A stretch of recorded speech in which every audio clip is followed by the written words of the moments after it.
How's it going, everyone? It's your host, Cedric Shots here. And without beating around too much around the bush, I'll be primarily covering the written part of the Uchini exams, while the Force to Death and the rest I'll be covering in another video. I feel I don't have to explain too much about this arc. It's beloved by the fan base as one of, if not the best arc in all of Naruto. Also, the introduction of characters such as Team Guy, Team Asuma, Team Kurenai, Gaara, Kabuto, the list goes on. Without further ado, let's get into it. When Naruto meets up with Sakura and Sasuke for their mission, they all gather up on a bridge, whereas in the manga they met up in an alleyway. And they wouldn't meet up at the bridge until after their confrontation with Gaara and his team. In the manga, we're not shown what sort of missions Team 7 took, but in the anime we saw them doing chores, pulling out weeds from someone's garden, picking up garbage, walking people's dogs. We also see Naruto holding on to both Sasuke and Sakura, while in the manga it was just Sakura. When Sasuke confronts Kakuro, Sasuke grabs a rock, crushes it, and turns it into dust, something that didn't happen in the manga. During the scene where Naruto asks about the Chunin exams, Tamari gives a brief but detailed explanation in the manga, while in the anime, Tamari didn't explain at all. Instead, when Naruto asked this question, Konohamaru simply said, "It's where you become a Chunin." Naruto was like, "Cool," and that was basically it. Slightly coming off topic here, but I've always found it interesting how almost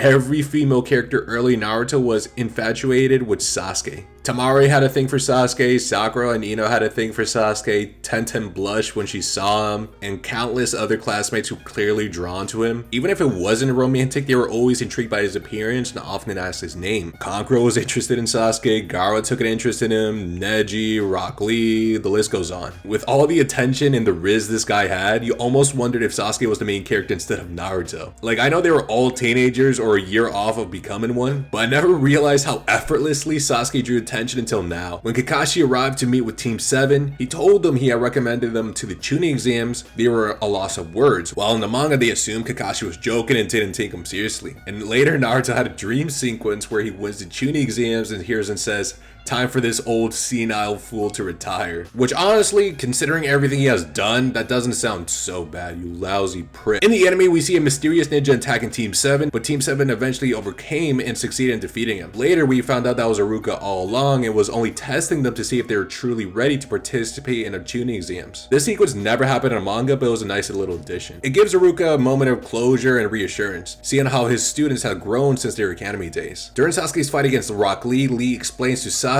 why his Sharingan is useless in their fight, while in the manga Lee explained this after Lee kicked him in the air before he used his hidden lotus. At first glance it might not seem like a big change, but if you paid close attention, Lee's explanation must have taken a minute, 30 seconds at best. So you're telling me both Sasuke and Lee were in the air for over 30 seconds instead of hitting the floor within seconds? Are they flying? Do they have strings holding on to them to make them stay in the air for that long? Like, I would understand if they were falling off a cliff or something for Lee to have time to explain all this, but no, they're at a similar height to your old school's gym ceiling, and you're expecting me to believe they were in the air for at least 30 seconds or over a minute? Come on. And I'm glad the anime changed it. Also, there's a female shinobi in the manga who looks identical to Rin, though her appearance was slightly altered in the anime, and the guy in the middle, who's giving Squidward a run for his money when who has the biggest nose. Before the Rin test began, we saw Sakura mock Naruto and grew amused, mentioning that this type of test is his worst nightmare, only to immediately panic when she realized the test will be affecting the whole team, not just Naruto. This scene wasn't in the manga, we only see her reaction after she hears the team-based grading, making Sakura look less bad and isn't as cunning to Naruto as we initially thought. Speaking of Sakura, a random character sitting next to her asked how many times they intend to pass, with Ibiki giving him a blunt answer. The reason why I mentioned this random character is because it's literally the only time he appears in the manga. He doesn't even appear as a background appearance after this scene, while he just stayed silent in the anime. Switching over to Naruto, he tries to have a quick peek on Hinata's answers. A kunai flies past him and immediately disqualifies the person behind him. In the manga, the sequence was slightly altered as the person behind Naruto gets eliminated first, and then Hinata offers Naruto to look at his test answers. In my opinion, I think the anime did this scene better as opposed to the manga, and they would have discouraged both of them to do what they did had they seen what happened to the ninja behind them earlier.